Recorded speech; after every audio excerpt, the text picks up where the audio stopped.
the New York Times came out with an article that was detailing allegations of sexual harassment. This may work for those with prior experience or those who thrive in a completely independent learning environment. But for new entrants like myself who need real instruction and mentorship, Perea is not the right fit. Everybody in the market has been begging for is some like stability and understanding of where is this going to settle. Only 53% of renters currently plan to buy a home in the next 5 to 10 years, which was the lowest percentage that they had on record from the time they'd been doing this poll.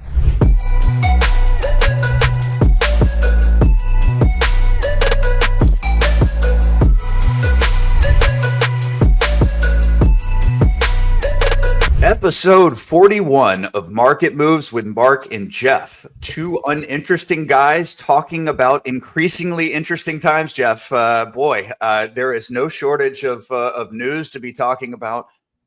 We are coming live today at about 6 a.m. your time and 7 a.m. my time on Saturday morning, showing a real commitment to the pod. Well, what we make up, or what we have in the lack of interest and being interesting, at least we make up for in dedication and persistence, Mark. And I don't know if that's really translating into taking the world by storm, but it's interesting times to live, and enjoy at least hashing it out with you. Yep. Yeah, absolutely. The commitment to the pod has to be worth something to our 100 viewers out there. Really appreciate you guys. It does make it worth doing. So thank you for listening. Jeff, I'm sorry to say you have a funeral to attend today, which is why we're recording so early, as well as I've got a third grade AAU basketball tournament to attend. So a full weekend's here leading into Mother's Day. Yeah, exactly. And I'm hoping that what we have teed up for Mother's Day is not a whole disappointment. My wife has remained committed to listening to the pod, though, Mark. So by the time she listens to this, I'll know whether I'm in trouble or not, as far as whatever humble efforts we're making to recognize her on Sunday. Dang it, Jeff! That means that we have 99 committed listeners that aren't biased. It's shrinking here, but now fun nonetheless. We are following my wife at her request to a 13-mile trail race in Bastrop, Texas, center of the city. So any of the fans out there want to get an autograph, you can find me at Bastrop on Sunday morning. So it should be fun. They're gonna have to chase you for 13 miles, or you're just cheering your wife on, Mark? Yeah, I think I will have a pancake in one hand and a waffle in the other. I like that. I like that.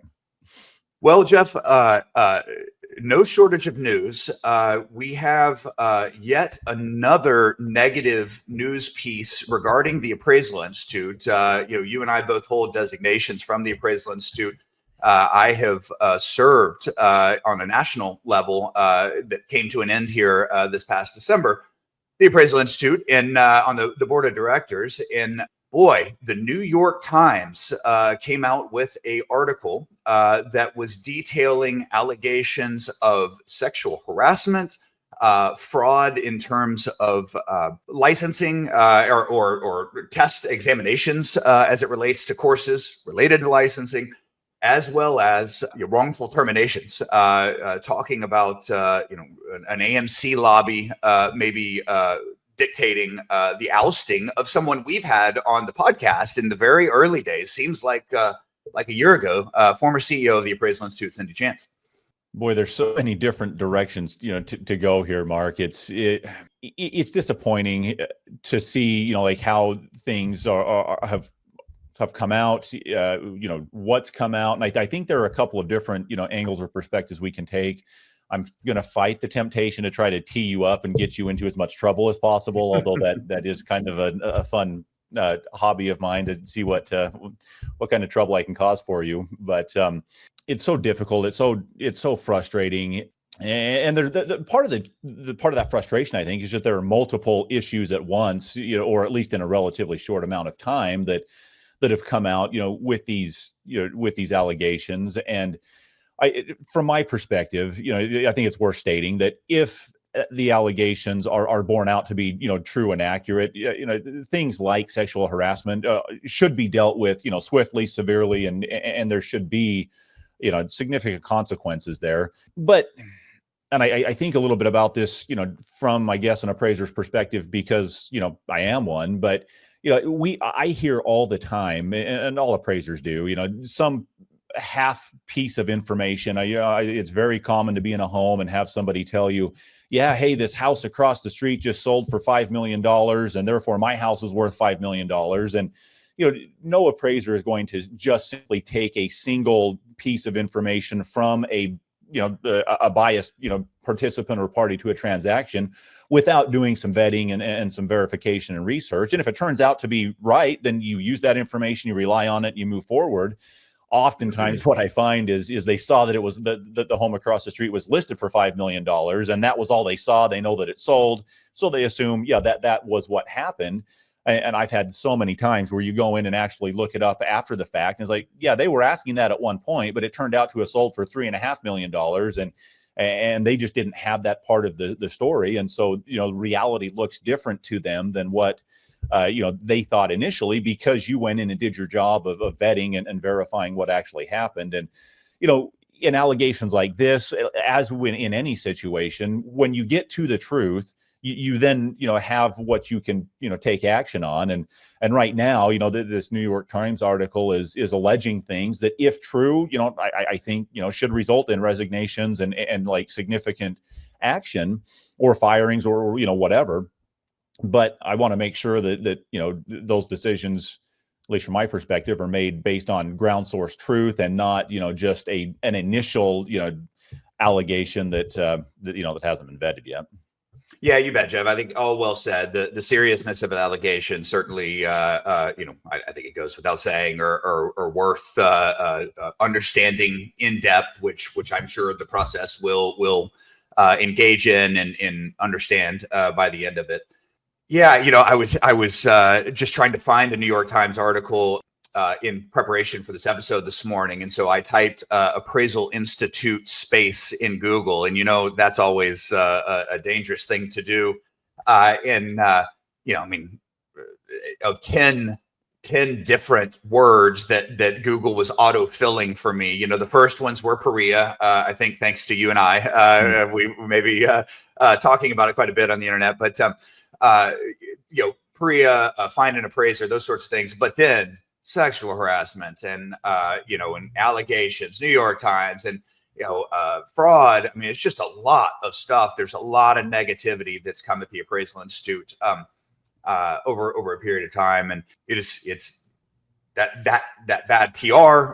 If allegations are true, those things are they need to be dealt with for sure. And I think I certainly will say that I think the Appraisal Institute has, aside from the allegations, the Appraisal Institute is the leading appraisal organization, has done a lot of really good work for decades and decades, and I think is the forum for continued good work. It's got to be the right the right environment to go and win. But I think.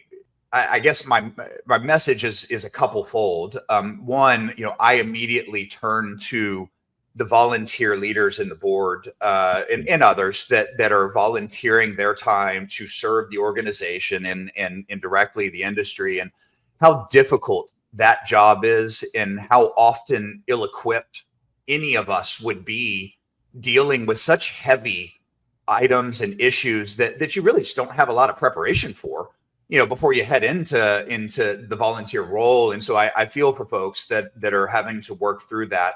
I also very much encourage those, even the most critical of the Appraisal Institute, to volunteer and get involved, because I think the Institute is the vehicle where the most change can be implemented within the industry, and it should reflect what the majority of appraisers and members feel. And so, man, volunteer, make change, and get involved. That's how real change, I think, is made.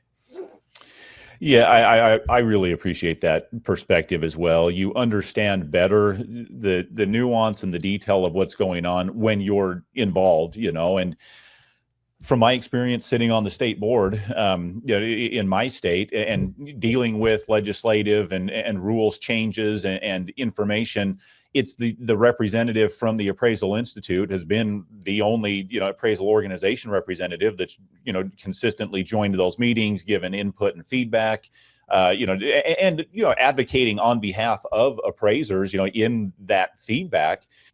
I've observed firsthand, like, the work that's been done that affects, boots on the ground appraisers, that's been done by Appraisal Institute. And, it's not to say that there aren't other organizations. I'm involved with, with the NAA. That's another organization that I also believe does good work and advocates for appraisers as well. But, there's clearly a difference in the size of membership between those organizations. My personal feeling is I would love to see more of a coming together of organizations to speak with a more unified and effective voice on behalf of appraisers. Appraisers are kind of a fragmented group in the first place, just as far as those working day in and day out. And as a result, at least I think it's as a result, the organizations also tend to be a little bit, fragmented. There's several. There's not the one massive organization like the realtors have with NAR. And so it just makes getting the message, having it speak with as much power as it might otherwise, a little bit difficult. But your point about getting involved in volunteering, it really resonates with me. I mean, I'm far from perfect in that, but I'm trying to contribute where and as I can. And in doing that, my perspective is way different than it would be if I was only on the outside looking in. Boy, Jeff, and there is, for any that listening that have volunteered on a leadership level, I don't care if it is an HOA board. I am the head coach for my 9-year-old baseball select team. Appraisal Institute board, whatever that is. Volunteer leadership sucks on a lot of levels. There's a lot of elements of it that suck, and very seldom does that component of volunteer leadership not exist. And it's just hard. But we need folks to step up and do that, and lead in the right direction. So, when you get there, boy, sometimes you get faced, with issues that are beyond your expectation. And so feel for those folks. Jeff, that brings me to the kind of next subtopic on this topic was, I think it was Jonathan Miller that had in sort of the bullet points of an article discussing this topic, it said that NAR was a good comp for this Appraisal Institute situation. And I thought that first, clever, to bring in the appraiser comp thing. But, I think it does speak a little bit or remind us of the institutional distrust that may be out there. What do you see around that?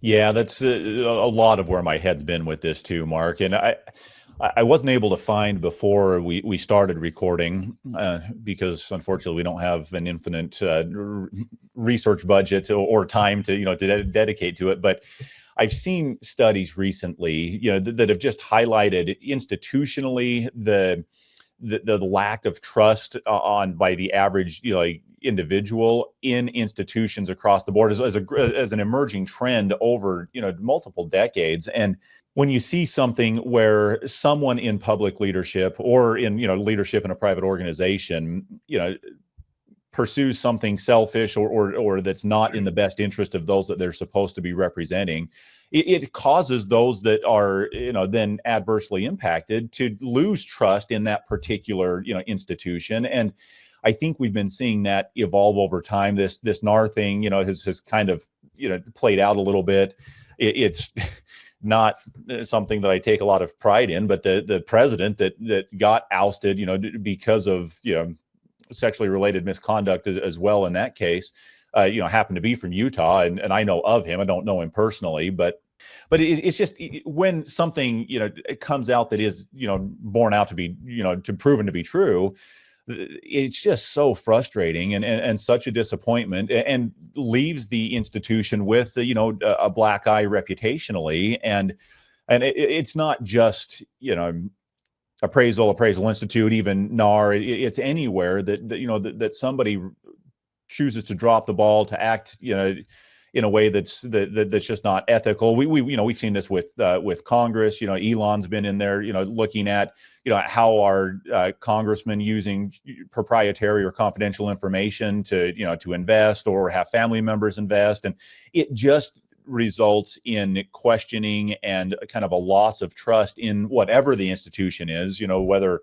public, governance, government, or, private institutions. But it's a trend that's emerged over time, and you can see how, it would when you have people that actually are acting in ways that just aren't consistent with the leadership role that they're given. Whatever has actually gone on as it relates to all this, and you and I can put this to bed as far as the podcast is concerned until there is further news, which I'm sure will be quite a while from now, as the process plays out.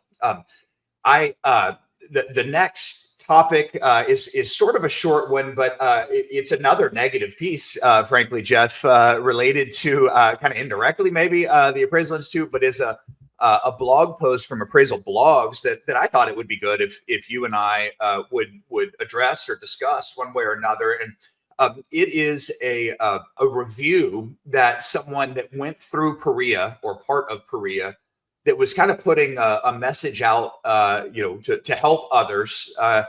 It said, hey, look, this did not work well for me. I got in this. I paid the money. Unclear if they were refunded any portion of it. I don't know how that would work. I think the review said that there was $4,000 spent, and that's the original price. So I think it's a student that was in there from a while ago. But the student, Ariv V, I think is the screen name, had just said, hey, look, this was totally self-paced. I was referred to sort of help myself content when I had questions about getting through the program, in this sort of self-start and self-paced and self-help just was not for me. And any that aren't self-help and self-paced and kind of motivated in that way, this probably isn't a good program for you. And yeah, I think it's a really good message, frankly, to folks. And specifically, a comment or paragraph that the reviewer had written was, this may work for those with prior experience or those who thrive in a completely independent learning environment. But for new entrants like myself who need real instruction and mentorship, Perea is not the right fit. And, I think I kind of couldn't agree more. Maybe not the specific adjectives to describe a student that would succeed or not succeed, but I couldn't agree more. And I honestly think that the Perea program through the Institute is trying to help people discover that as well. Like, hey, there's an entrance exam. Is this for you? Are you ready to be taking this? Does this fit personality? There is you got to get through a period or modules of it in a month at a time to make sure you're moving through and not getting stuck, and all those sorts of things, Jeff. So I don't know, just wanted to tee the review up and the topic of who Perea is for and isn't. As I think about those that we've had on the podcast previously, that have gone through the program and found success in it, I think there is that common thread of they've gone through it fairly quickly. That's relative, but that they've gotten through it, and it's because they are this personality that's being described as not the right fit for this poster, which understandable. I mean, that makes sense. What I've found, Mark, is that it's challenging to gain the skill set to become an appraiser, no matter what your experience pathway is. I've worked with trainees where the profession, being an appraiser just isn't really the right or the best fit for them. And some have acknowledged that, and then decided to go in a different direction. Others have wanted to persevere through it. And it's been kind of an ongoing struggle. And I think that the Perea pathway to gaining the experience that you have to get licensed is an additional alternative. It's not the only option, of course, in the first place. And if you find a mentor or a supervisor that you work with and gain experience in the traditional pathway, that's great. But the reason that Perea exists is because, that has not been a readily available option for many. And so it's not going to be the right option for some. And I think just, acknowledging that makes sense. I mean, is perfectly acceptable because it's just tough. I mean, it's challenging getting into the profession, no matter what that pathway is. And I think those that say that view it as, look, this is just a continuation of college classes, or I just have to check these boxes and it's kind of done, for me, or it's a foregone conclusion that it's going to work out and be straightforward. It's not, and gaining the experience is not. And I've worked with many trainees who have thought, I can get certified within this defined amount of time, so that I'm going to be there. And then, 2 or 3 times that amount of time, they're still not certified, for various reasons. But it's just not as easy as many, I think, assume that it will be coming in. And it's not to disparage the counterparts in the real estate space, but you can, the reality is you can get a real estate agent license much faster than you can become an appraiser. You can get a mortgage broker's license much faster than you can become an appraiser. And it's just the nature of the requirements of gaining the amount of experience that, that the AQB has said that you need, to be able to get there. And so, nobody should be surprised that it's challenging to gain that experience, whatever that path is. Yeah, Jeff, always a dangerous place to exist, but I did spend a little bit of time in the comment land underneath the negative blog post and or negative review of Perea. Yeah. Really more of an informational, I think, but there was a lot of negative commentary and saying, I guess the truth after reading a lot of the negative about Perea as a result of this review is that if there was no need for Perea before, because there is enough accessibility to good mentors for the folks that want to get in, then there is no need for it now. If there is access to good mentors and in a smooth process to become certified. And so, I think if there's enough sponsors out there, then Perea just won't have any students. And that is a market reality if it exists one way or another. I don't think that Perea is skipping steps. And I think that's a primary concern, that this is just, license in a box that you can bypass what everybody before you has done to earn the license. Yeah, we have interviewed some folks here. I've got an increasing level of confidence that these folks are very well educated as they're coming out, as far as the Appraisal Institute Perea is concerned. And I think it's a tall bar that's been set for new entrants as they come through, that these folks are writing good reports. They're taking care. They're looking at what's valuable in what we do in the marketplace and in the mortgage appraisal process for sure. So, yeah, I think this is right for the self-motivated appraiser that gets through coursework and understands kind of complex topics on their own. But darn if that isn't true for someone that's under a mentor as well. In my experience, as you said, this isn't for a lot of people. Appraisal, it's very open-ended answers. You can get to an answer a lot of different ways, and you're using imperfect data in the market to get to answers that are kind of expected, that are to be a little more on the perfect side or acute, and that is really difficult for people to deal with and to be okay with, that I've got to get an answer from an imperfect set of data. And a lot of people just have trouble with that. It's so fascinating. And I, my dad and others have commented that some that make the worst appraisers are either the builders, those that come from like a contracting background, or the accountants that just expect the numbers to line up and tell you there's only ever one right answer and there's only one way to get to it.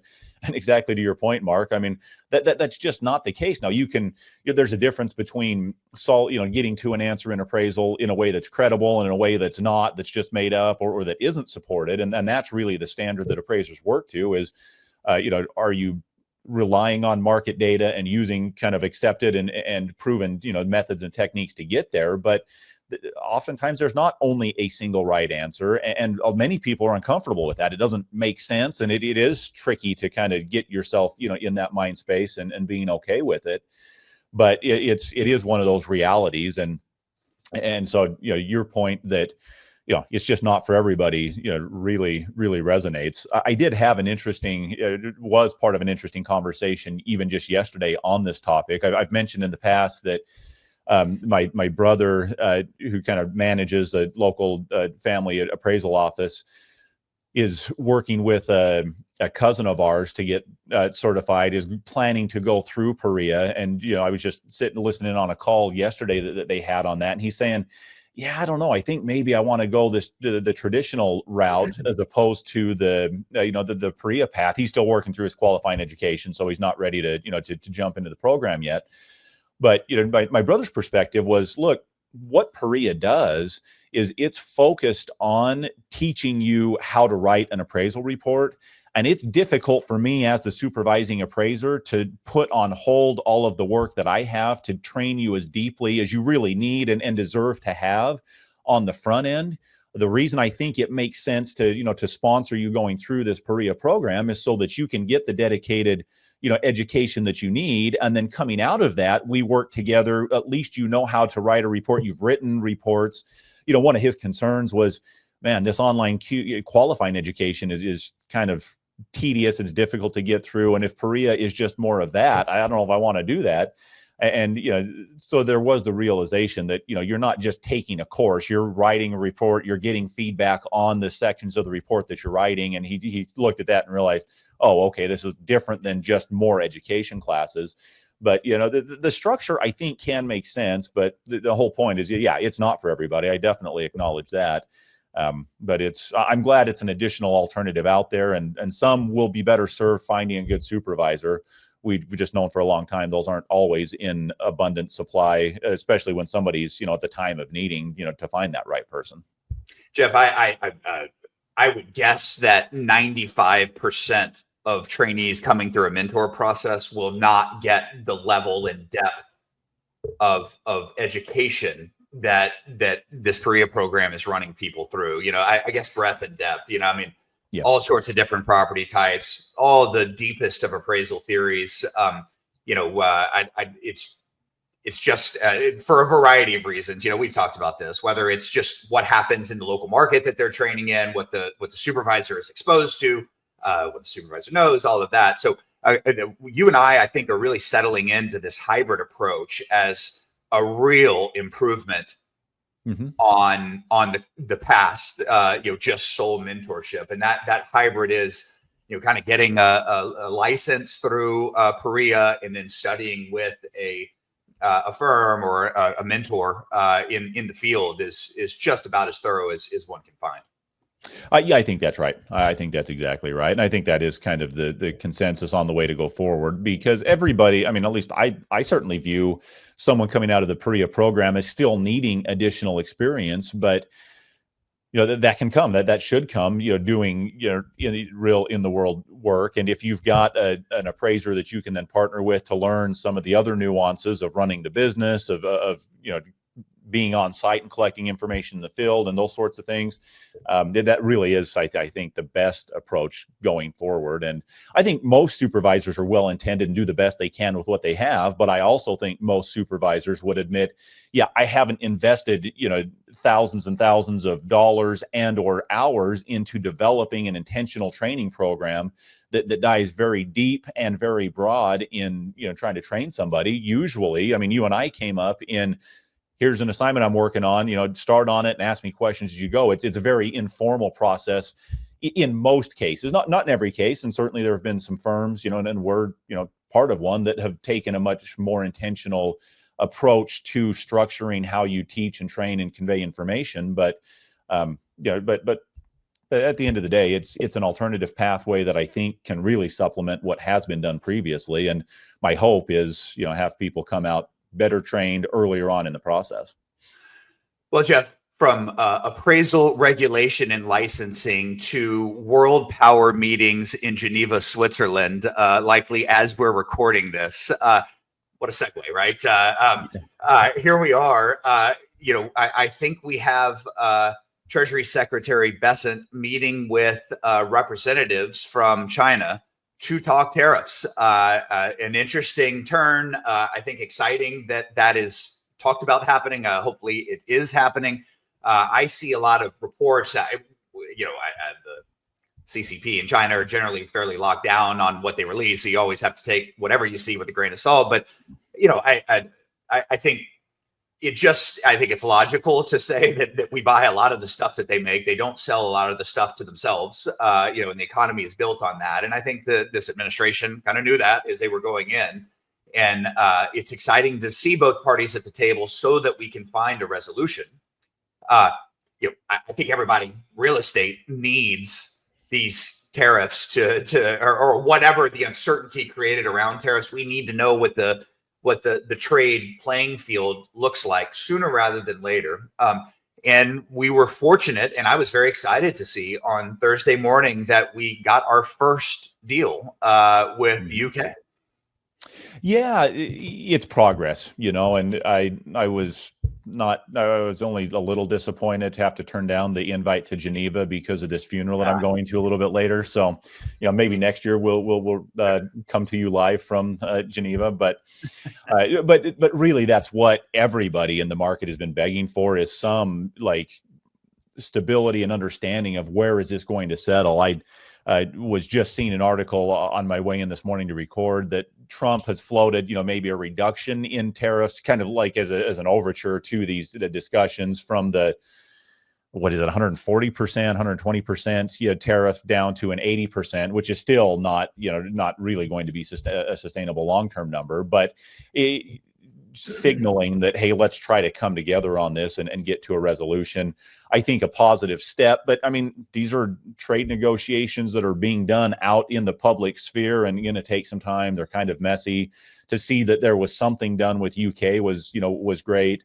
I saw an article yesterday, I think, that said that the EU was, kind of pushing back or proposing some ramp up on tariffs, which I think is probably posturing in trying to, negotiate a deal as well. So it's got to run its course, but it's all being done out in the public, which is kind of interesting. A lot of times when you go to negotiate buying a house or something, you're not blogging or posting about, every offer and counter offer and thought about it. And yet these trade deals are being done with, in the public eye and with a lot of, opinion on both sides of the equation. Yeah, I don't know if you're able to share the graphic that, I mean, if you're watching the show or this episode, you probably see this online, but I think it is useful backdrop to have. I've seen a lot of commentary around, it's $5 billion of extra revenue, which is, 0.0001457% of the U.S. GDP or whatever, and so it's pretty meaningless. I do think, my take is that this is one of the few countries where we have a trade surplus where we are selling more into the UK than they are selling here, and it is notable. At least as I see it, our perceived position in the marketplace, even in a situation like that, where the UK tariffs were reduced by 70%, 60% from 5.1 to 1.8. In the US's were raised from 3.4 to 10%. And I think most notably for American business that there's just a lot of market opened up to US business that wasn't there some time ago. And $5 billion in increased revenue here from like the sixth largest economy in the world doesn't speak volumes to an overall impact, I think. But maybe it does because there's actually a surplus in trade with this country in particular. I don't know. I'm hopeful seeing this. I think that's my perspective here. I do think there is some wisdom in kind of resetting the economic playing field worldwide. I think it's risky is all get out. And I just see a ton of people ripping the process of getting to here and how it's done, in the usual bombastic Trump, kind of high school teenager style, ripping people and then coming back and all this sort of stuff. But here we are talking about this and we have a new deal here and we're having conversations with countries. So I think it's, from my perspective, I think it's positive and in progress. It's a good first step. It's what the administration's really needed is some sort of a deal to put out there on the table. Others, are certainly being addressed. So we'll see how it all plays out. I hope that it plays out, well in the long run and in a way that's sustainable. If you're talking about 80 or 100+%, tariffs on the biggest competitor that we have, that's not going to be sustainable long term. And I don't think that's where it settles. But this UK deal is at least a first step to point to, and we'll see what comes down the pipe beyond that. But progress, which we're all welcome for, and any signals of good news in the economy and in the environment right now is certainly welcome. So we'll take it. Well, I'd say, Jeff, to make sure everybody takes our commentary with a grain of salt. I'm really not. I don't think I would bet my last dollar that Geneva is the city in Switzerland where they're meeting. I think so, but. Yeah, it's exciting nonetheless. So every day brings more interesting headlines, and I don't think this weekend is going to be any different. I'm gonna have to think twice before I ever travel with you, Mark. We'll be getting on the plane going to the wrong place or something, and wonder how the heck we ended up the wrong part of the country. Well, Jeff, with that, let's jump to housing inventory here. Well, housing generally and inventory nonetheless. I thought this was a really good graphic from Resi Club. We've talked about this ad nauseum, but this really shows the totally different landscapes of different parts of the country. The brown here shows inventory levels that are below pre-pandemic levels. So brown shows inventory below pre-pandemic levels. The others, the green shows inventory well above, the darker the green, the more above pre-pandemic inventory levels. And this really tells such an interesting story here that surprises me on a lot of levels. And I don't have a good explanation for it. Possibly reverse migration, if there's any undoing of return to work or whatever might be happening there. But what a dichotomy.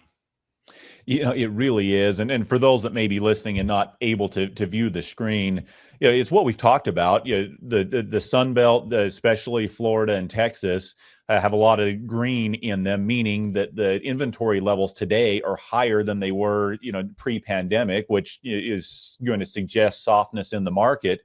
Whereas the Northeast and, the one that really stands out is Illinois as being, particularly low in available inventory. But a lot of the New England states, up into Wisconsin, a lot of brown coloring suggesting that they're low inventory levels, which means it's still a seller's market, and buyers are going to have a harder time, or they're competing for fewer properties.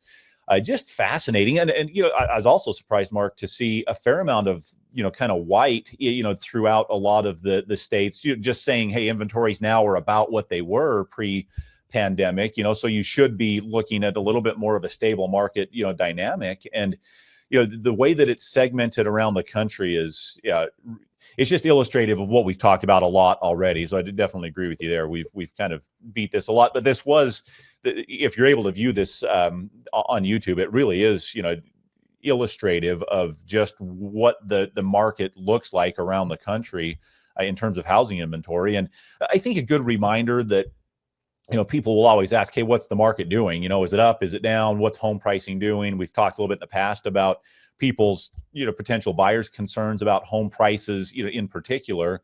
And, this, paints a pretty clear picture that, the market in Florida is not the same thing as the market in Illinois or, in different parts of the country. Yeah, very good. Yeah, I totally agree, Jeff. And boy, this inventory, where was the building taking place over the last 3 or 4 years? In large parts, it's where this area, these green areas are.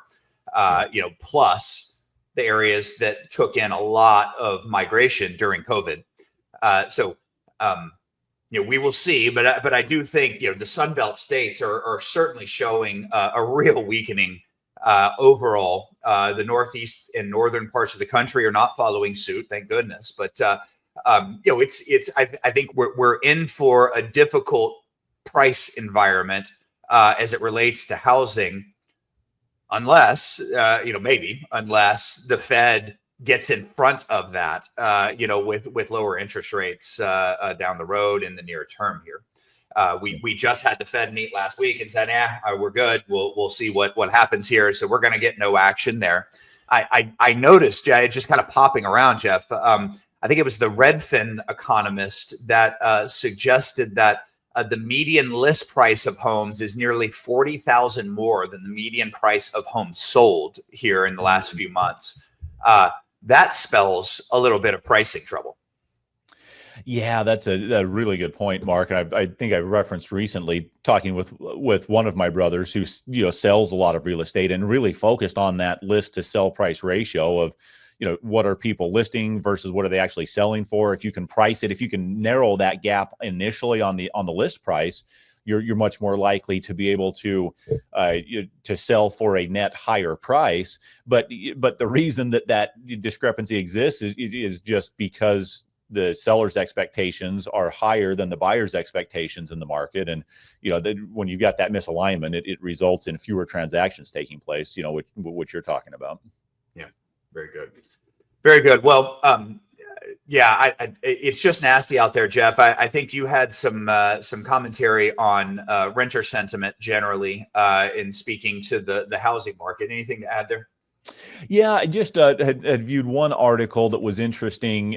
Gallup had done a poll of renter sentiment around buying a home, as far as moving from a renter status to a homeowner status. And what they had found in this poll was that only 53% of renters currently plan to buy a home in the next 5 to 10 years, which was the lowest percentage that they had on record from the time they'd been doing this poll.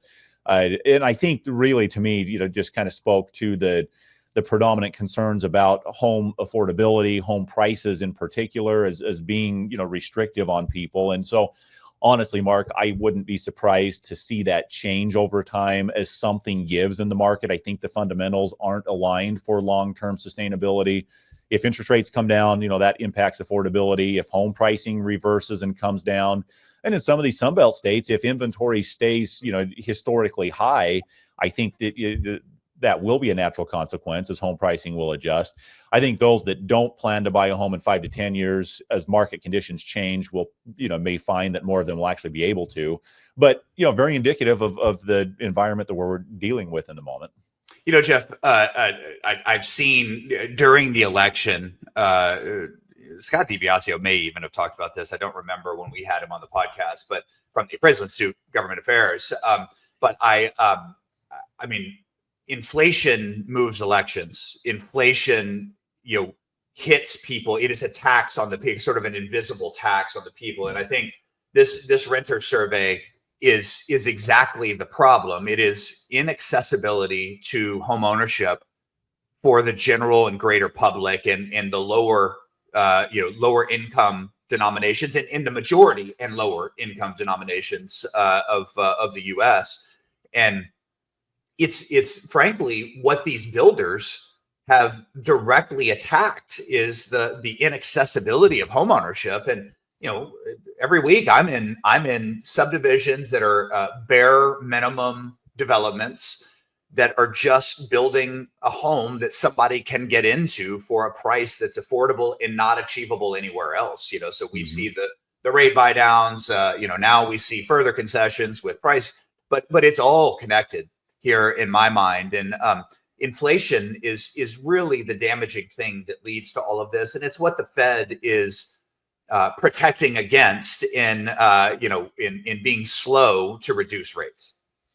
Yeah, it's a really good point that you make, Mark. And I think, there's been a lot of pressure from Trump, on Jerome Powell to start to reduce rates, I think, to offset the tariff effect. But it is the inflation that they're focused on and are prioritizing, maintaining even over, employment rates and that sort of thing. And that really is what affects people. To your point, I just had a conversation yesterday with a loan officer who was excited about having gotten a contract or kind of an exclusive preferred lender status with one of the big builders here in our area. But part of what he was saying is that this lender is finding ways to bring more inventory online at a lower price point, competing with another builder in the area. And it's just trying to address this affordable housing market where there's demand for the housing at a price point that people can afford. There's just not the supply of inventory at affordable price points. And so, those that are able to find a way to bring that inventory online, whether it's through lower land cost acquisition or, improved, costs of construction, that really helps. But when inflation is dragging upward the cost, of the materials that go into the housing, it just makes it that much harder for the builders to provide what the market's, desperate and begging for. And this particular builder was finding a pathway to do it even in this challenging environment. Just speaking to the fact that it's not that there's not demand for housing, there's just not as much demand for housing at the current price point. Yeah, you bet. You bet. And we've got headlines all over that are talking about the weakness in the economy generally. And we've talked about Starbucks and McDonald's missing earnings, same store sales are missing. We've got recent headlines of Burger King, Popeyes, Tim Hortons all missing on same store sales. And it's just nasty out there. And this all kind of is coming together. And it's felt like it's been nasty for quite a while, years, in really starting to come home to roost here more recently, Jeff, I think. And, this is maybe some of that medicine that the economy has needed to take before we get healthy again. I'm looking for silver linings where I can get them. Bad news is generally considered good news by the real estate professional for quite some time. And, I'm viewing it as that for better or worse. Yeah, I think that's right. Not that you want there to be pain, for other people, but all things being equal, we've been dealing with pain in the real estate market for a while. So we're happy to, to share and spread that. But to the extent that it alleviates some of the price pressure concerns, around inflation and paves the pathway for, some easing in interest rates, that's good for the real estate professional. And I think is why we, maybe welcome some of the not so good headlines, if that's the path that they naturally lead to. Well, Jeff, my 6-year-old is a great observer of the world and told me that he asked me why his mom is always saying, "You're great, you did great," and why I'm always telling him to do better, do better, do better. And in that vein, I've got to go to 9-year-old basketball and tell a bunch of kids to do better. So we got to wrap this thing up. Well, good luck getting through to that demographic on how to improve their skills. I've played basketball most of my life, and I don't know that I've ever been able to actually get better, even though I've known that I wanted to. It's kind of like with golf. Like I always know where I want the ball to end up after I swing at it, and it never ends up where it's supposed to. So yeah, I might know what I should do, and doing it is not always that easy. And trying to convey that to 9-year-olds is even that much harder, I'm sure. You bet. You bet. Well, Jeff, enjoyed it. Look forward to next time. Appreciate it, Mark. Take care.